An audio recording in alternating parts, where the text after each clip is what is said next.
Et bonjour mes chers amis, me voilà de retour pour un nouveau numéro des pronostics de ce jeudi 22 août. On va attaquer directement dans le dur avec mon cheval du jour et je vais vous montrer les images. C'est le 201 Chief Mambo sur l'hippodrome de Deauville. Pour l'instant les favoris à 3 contre 1, c'est un favori tout à fait logique. Pourquoi c'est un favori logique? Ça c'est pas forcément marqué dans les journaux euh, parce que regardez là c'est le top weight donc de la deuxième épreuve. Alors, la deuxième épreuve, je dis pas ça parce que c'est la deuxième épreuve au programme. C'est R1, C2, ok, mais c'est la deuxième épreuve du handicap divisé. Vous savez, les handicaps, il y a souvent une première, une deuxième, une troisième épreuve, voire même une quatrième épreuve. Donc ça, on aura l'occasion, j'aurai l'occasion de vous y expliquer sur des prochaines vidéos plus détaillées. Et là, aujourd'hui, en l'espèce, il y a euh, deux, deux, deux, euh, donc la première épreuve et la deuxième épreuve. Donc la première épreuve du handicap divisé disputée sur le parcours des 1900 mètres de la PSF de Ville se déroule dans la septième épreuve du programme R1C7. Vous voyez, le top weight est en 29 de valeur. Ça, c'est un rating en anglais, de valeur. Et le bottom weight, c'est-à-dire celui qui porte le moins de poids, est en 27 de valeur. Donc vous voyez, donc 27 de valeur. Donc il y a 13 partants dans ce septième rendez-vous. Alors celle-là, je ne vous le pronostiquerai pas. Et dans la deuxième course, qui n'est autre que la deuxième épreuve du handicap divisé, regardez, eh bien le top weight est en 27. C'est logique. Puisque si le bottom weight, celui qui porte le moins de poids dans la première épreuve est en 27, c'est normal que le top weight de la deuxième épreuve, ceux qui portent le plus de poids, soit maximum en 27 de valeur. 27 ou moins. Voilà. Et vous voyez, ça descend, et le bottom weight est en 23. Donc c'est-à-dire qu'on va dire, on dira, et vous l'entendrez certainement à la télé cet après-midi, parce que personne ne s'est pas marqué dans les journaux, et je pense que si c'est Gianni Caggiula qui commente, ou voir quelqu'un d'autre, il vous le dira, la découpe du handicap a été favorable à Chief Mambo. Qu'est-ce que ça veut dire? Ça veut dire que si dans la première épreuve du handicap divisé, donc la R1C7 là que je vous ai montré, ils avaient pris un partant supplémentaire, c'est lui qui aurait couru cette première épreuve avec le bottom weight, avec celui qui aurait porté le moins de poids. Mais, comme le disent régulièrement les entraîneurs et les entourages, il vaut mieux rendre du poids à de mauvais chevaux que d'en recevoir de meilleurs chevaux. Donc voilà, ça c'est. Alors, ça se vérifie pas tout le temps, puisqu'on voit parfois des chevaux qui portent moins de poids, qui auraient voulu courir la deuxième épreuve avec une première chance, et qui disputent finalement la première épreuve, et qui gagnent. Regardez, Blues Mambo, dans le quintet de mardi dernier à Deauville, il y a 9 jours, qui, Gianluca Capitolini dans mon interview disait c'est dommage pour pas la deuxième épreuve, ça aurait été un penalty, un soleil, etc. Mais au final, j'avais fait le papier, on avait fait les écarts au poids, etc. Ce qu'on appelle faire le papier aux courses. Beaucoup d'entre vous savent ce que c'est, mais voilà, on expliquera pour les néophytes. Et bien, malgré tout, avec toutes les lignes que j'avais montrées, et ben, même qu'il était le plus petit poids de la première épreuve, ça n'a pas empêché Blues Mambo de gagner Blues Brothers plutôt. Blues Brothers avec beaucoup de facilité. Bon, là, c'est la parenthèse, mais bon, là, Chief Mambo, du coup, se retrouve dans le top weight de la deuxième épreuve, de la top weight de la première épreuve, pardon, alors que la dernière fois, regardez, il a couru une première épreuve. Une première épreuve dans laquelle il y avait, regardez, il devançait Lucie Delfaro et Paul Mignac. Et si je regarde Lucie Delfaro et Paul Mignac, regardez dans la septième épreuve du programme, eh ben, vous voyez que Paul Mignac court et que Lucie Desfaro court. Vous voyez, ils sont au milieu, voilà, ils sont au milieu de tableau de la première épreuve. Voilà. Et d'ailleurs, ils sont très joués. Vous avez vu, 5 contre 1, 9 contre 1. Voilà. Donc, c'est-à-dire quoi? C'est-à-dire que Chief Mambo a battu des chevaux, la dernière fois, a battu des chevaux de première épreuve. Alors, c'est pas une première épreuve dans le sens gros handicap quintet, mais c'est une première épreuve. Aujourd'hui, c'est une première épreuve. Il a battu donc des chevaux qui auront une belle chance dans la première épreuve. Et lui se retrouve top weight de la deuxième épreuve. Donc c'est un engagement rêvé pour lui, même si c'est des handicaps, qu'on ne devrait pas parler de bon engagement ou mauvais engagement dans le handicap, il y a un poids, il y a une valeur. Certains s'opposeront à ce que je dis, notamment Fabrice Chappelle qui n'aime pas parler de handicap, mais ce que je dis, c'est quand même, il y a quand même une part de vérité, une bonne part de vérité. Et donc Chief Mambo, je vais vous montrer des images de sa dernière sortie. Regardez, donc la fameuse course où il devançait Lucie Lefaro et Paul Mignac. Et en Jackie, il devançait également Jackie. Jackie recourt aussi. Hein. Et en Jackie recourt avec lui. Vous voyez. Donc vous allez voir le style de sa fin de course. Il est tout simplement en avant-dernière position au moment où je vous parle. Regardez, il est là, je vous le cercle. Voilà, regardez, c'est la Kazakh. Hein, donc Kazakh Sauer, hein, voilà, qu'on connaît très très bien. qui entraîne également Reventador. Reventador qui a été acheté et réclamé par la suite par Gavin Hernon, entre autres, hein. Voilà, regardez, hop, là on pénètre dans le tournant final, l'entrée du tournant final. Paul Mignac est en tête d'ailleurs, hein. Lucie Del Faro et, si je ne m'abuse, ici, vous allez voir. D'ailleurs, ils vont progresser ensemble, hein, avec Chief Mambo. Vous allez voir, il est. Alors attendez, hop, je vous mets le grand écran. Il est ici. Donc là, il est en dernière position, on peut le dire, dans le sillage de Lucie Del Faro, tandis que Paul Mignac anime les débats.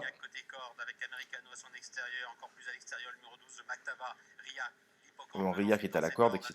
Donc vous allez voir, là, il est en dernière position. Donc on peut se faire du souci, là, à ce moment-là, on se dit, putain, voilà. Et vous allez voir, quand il va mettre la flèche, il va venir isoler l'extérieur avec Lucie Del Faro. Ils vont s'épauler tous les deux, regardez, ça commence à être maintenant.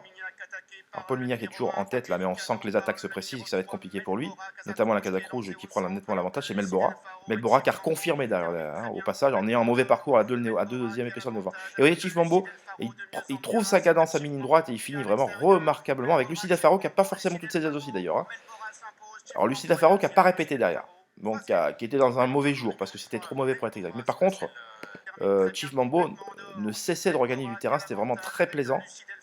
Voilà, donc c'est vrai que Melbora avait un parcours vraiment en or, beaucoup plus près des chevaux de tête, et lui, franchement, il s'assurait une facile deuxième place pour finir, devant Lucie Del Faro et Paul Mignac qui aura une vraie chance dans la 7e épreuve du programme aujourd'hui. Donc lui, la découpe du handicap lui a été favorable, c'est un bon favori, et pour moi, il ne doit pas sortir des 3 premiers. Voilà.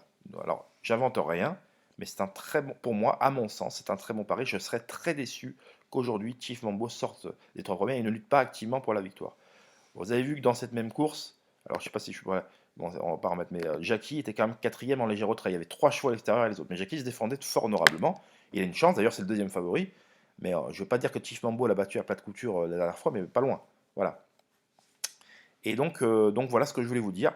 C'est un très bon pari. Si vous êtes amateur de report, tentez un petit report derrière.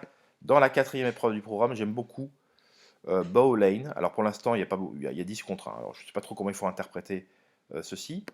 Mais si vous tapez Bow Lane, regardez, hop. Je vais remontrer sa dernière course en vitesse. Et après, je vais attaquer le quintet, on terminera ici. Donc je vais peut-être avancer. Voilà, Bow Lane, c'est ici, là. Voilà. Bow-Lane, elle a le 2 à la corde. Casac Orange, c'est la Casac de David Drift d'ailleurs, hein. David Drift qui est vraiment propriétaire de tous ses chevaux. Généralement, il est en association, mais là, c'est sa Casac. Donc ça fait plaisir. Bon, il a pris un bon départ, correct. Après, il se retrouve dans le sillage des premiers. Vous allez voir côté corde. Alors, je vais avancer un peu la course. Je vais vous le flécher. Là, il s'est rangé plutôt voilà, au centre du peloton. S'il y a deux chevaux qui font bande à part côté corde, c'est ici, vous voyez. Donc, Casac Orange, toque bleu. On avance. Voilà.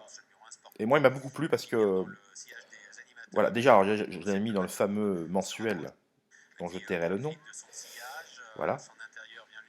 Donc déjà, parce qu'auparavant, il m'avait plu, j'ai trouvé qu'il était en progrès, et là, il m'a fait que confirmer mon impression visuelle précédente. C'est pour ça que je suis quelque part un peu obligé de vous le donner aujourd'hui. Alors, c'est autant Chief Mambo, c'est un coup sûr, autant lui, on peut pas dire que c'est un coup sûr, même s'il reste sur une deuxième place. On peut pas dire ça. En tout cas, Chief Mambo est beaucoup plus sûr que ne l'est aujourd'hui Bow Lane. Mais Bow Lane, vous allez voir, là, il passe en 4-5e position côté corde. Voilà. Donc là, il y a quand même l'animateur qui a quand même quelques franches longueurs d'avance, encore une fois, mais vous allez voir qu'il va le refaire, hein. Il va le redépasser aux abords du poteau. Donc Bow Lane progresse un peu isolé côté corde seul. Et vous allez voir que Nerocas va venir créer sûrement la décision à l'extérieur. Voilà. Tandis que Bow Lane ne cesse de grignoter du terrain en dedans et va venir arracher la deuxième place. Voilà. Donc le 4e finit très correctement aussi, mais lui, voilà, il est bien, il finit bien côté corde, il est vraiment plaisant deuxième, il confirme ses progrès actuels. Et au regard de cette impression, je pense qu'on est en droit d'en attendre une confirmation aujourd'hui.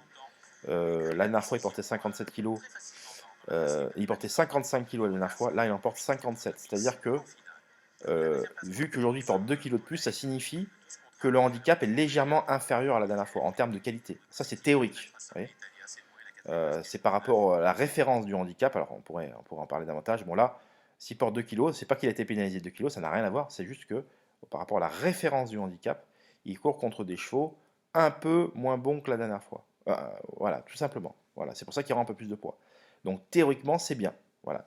théoriquement, c'est bien. Alors, la dernière fois, c'était que des 4 ans. Là, il affronte des vieux. Mais franchement, on voit déjà des 3 ans avec un écart au poids, certes, dominé aisément à leur aîné. C'est pas un 4 ans, même au même poids.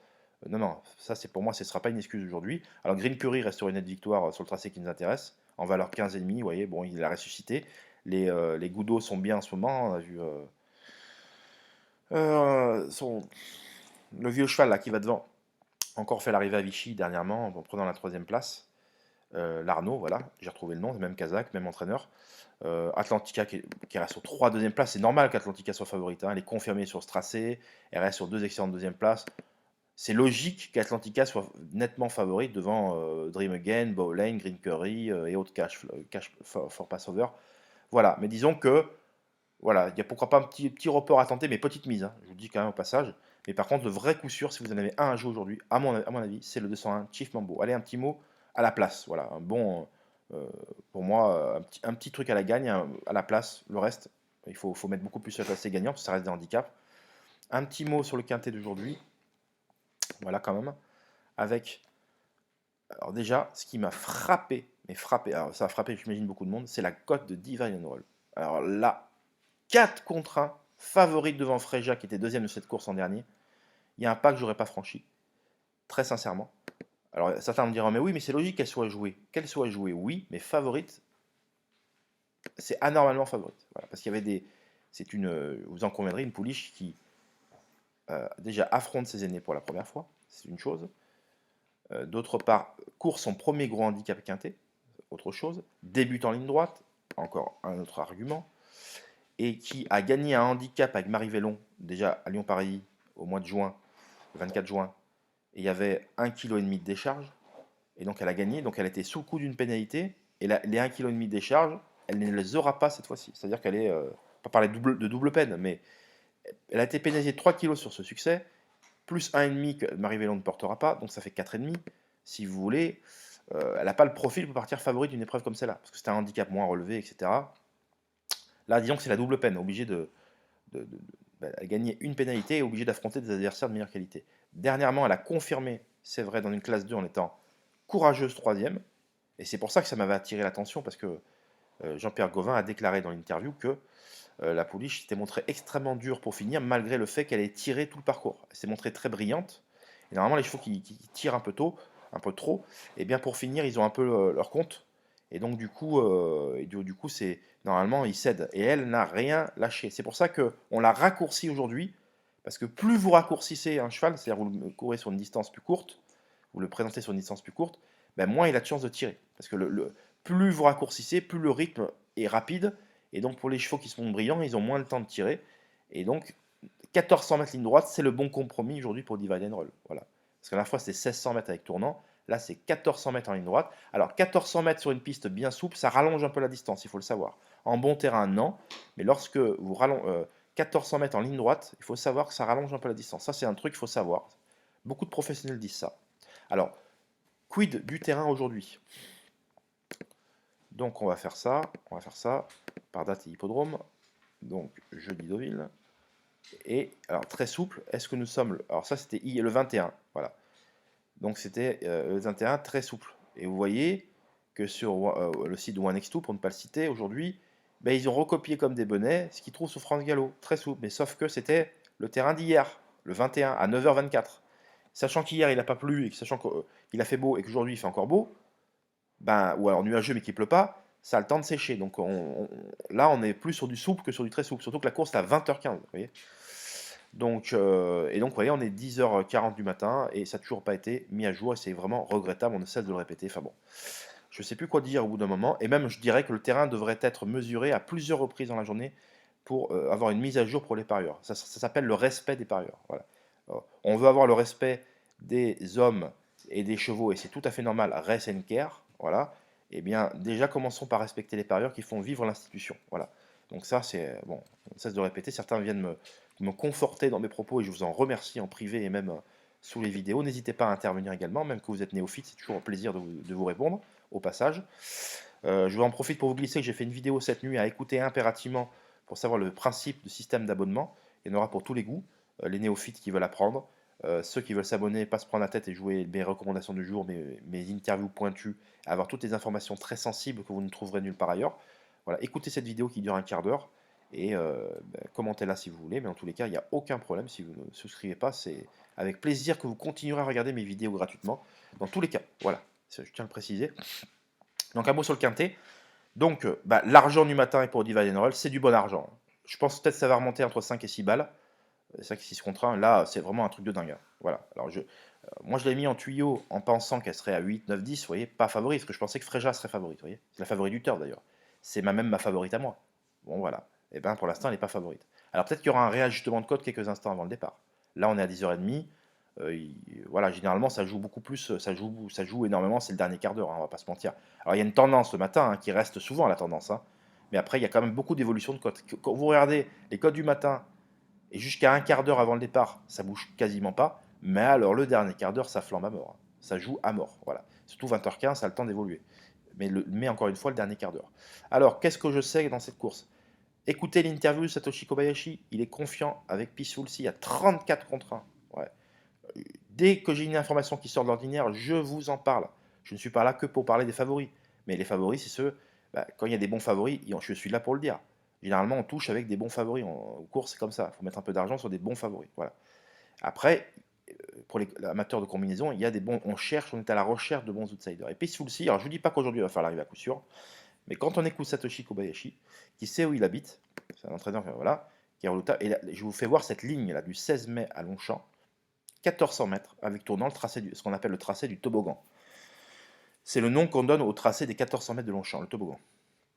Avec la fausse ligne droite, la ligne d'arrivée, etc. Voilà.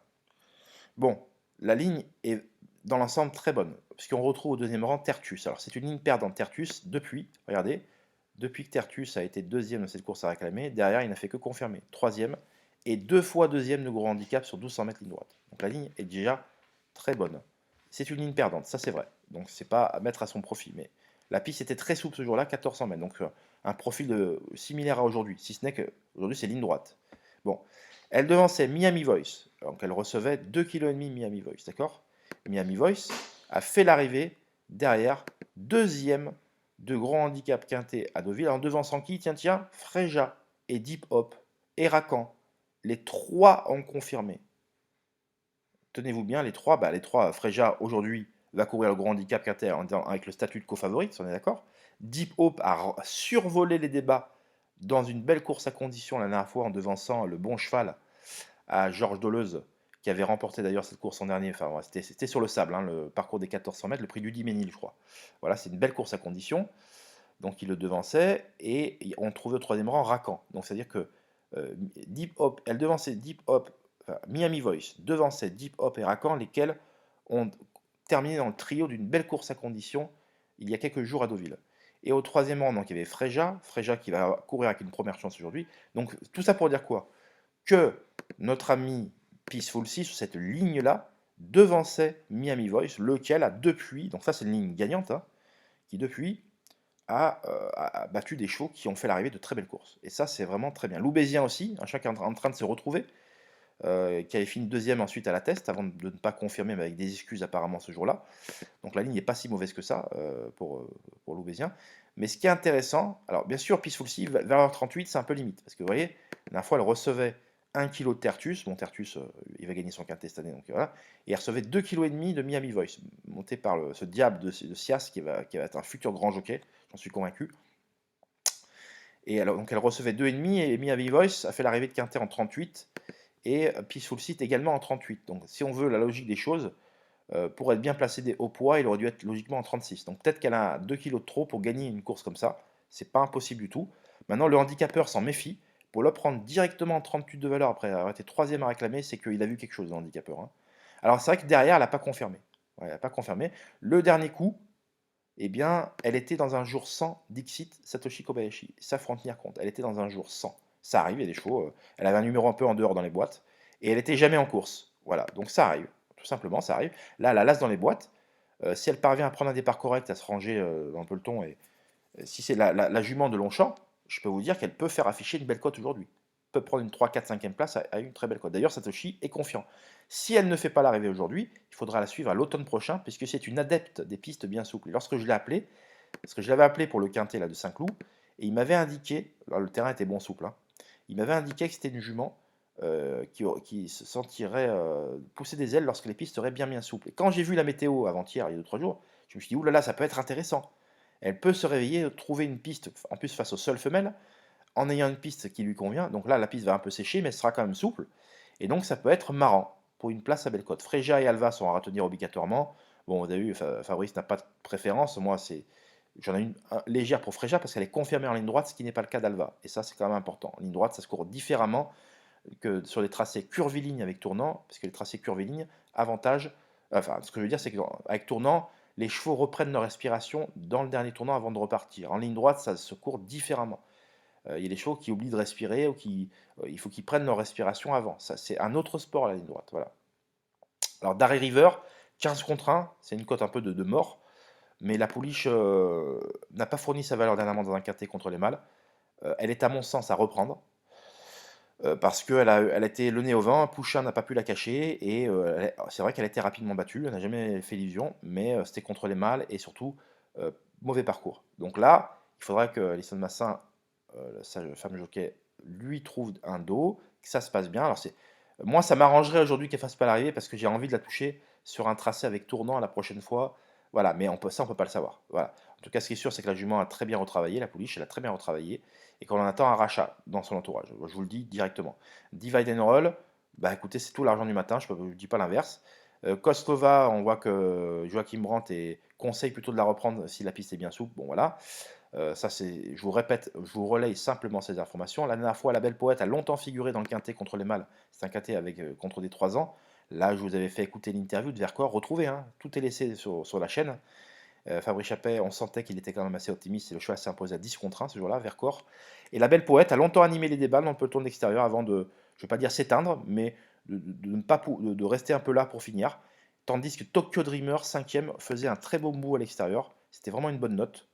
Et là, il recourt Tokyo Dreamer face aux seules femelles aujourd'hui. Alors certes, il y a les 4 ans, mais je rappelle que les 3 ans reçoivent 2 kilos de leurs aînés, donc des 4 ans et plus, ce qui n'est pas négligeable du tout. Et Tokyo Dreamer, j'en attends à titre personnel une confirmation aujourd'hui.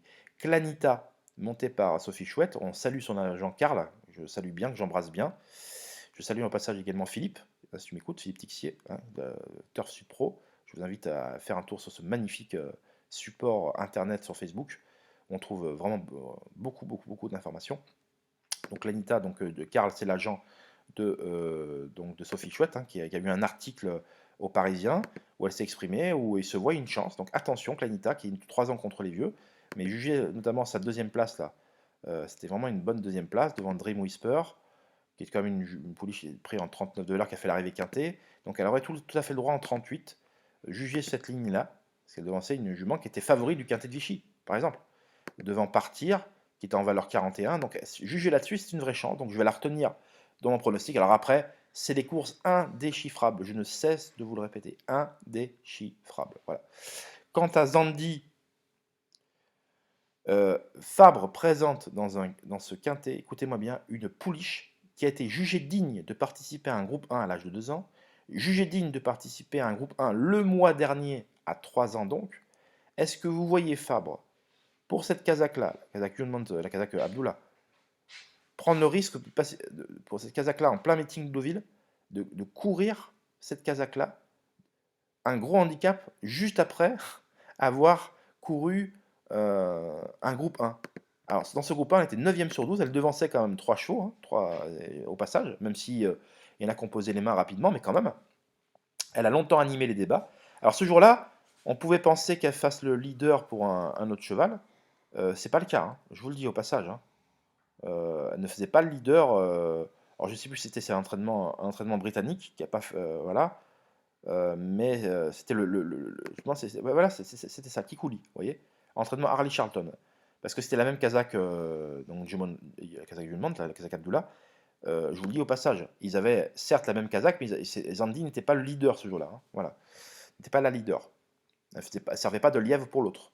Elle a tenté sa chance, donc Fabre l'a engagé. S'il l'a engagé là-dedans, vous vous rendez compte, truc de dingue. Donc c'est une pouliche ce qu'on appelle une morning glory, une gloire du matin, qui doit montrer énormément de moyens de potentiel le matin, à telle enseigne que André Fable a présenté groupe 1 l'an dernier et groupe 1 encore cette année, donc il pense qu'elle a conservé encore ses moyens, s'il persiste dans cette voie.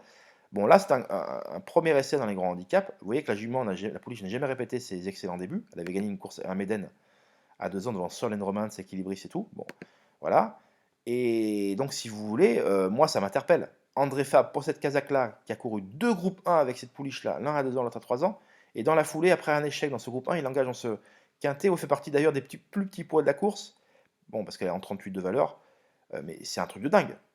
Alors, vous connaissez pas peut-être que sa femme jockey, Mademoiselle Holmqvist. En fait, c'est une jockeyette suédoise, la meilleure femme suédoise, qui exerce apparemment, je dis bien apparemment, qui exerce en Nouvelle-Zélande. Elle monte beaucoup en Nouvelle-Zélande, etc. Alors, elle a l'accent international, donc elle connaît beaucoup les courses. Donc, elle est inconnue par le public français, mais alors, par contre, elle a un bagage qui est intéressant. André Fabre ne va pas faire appel à n'importe qui de toute façon.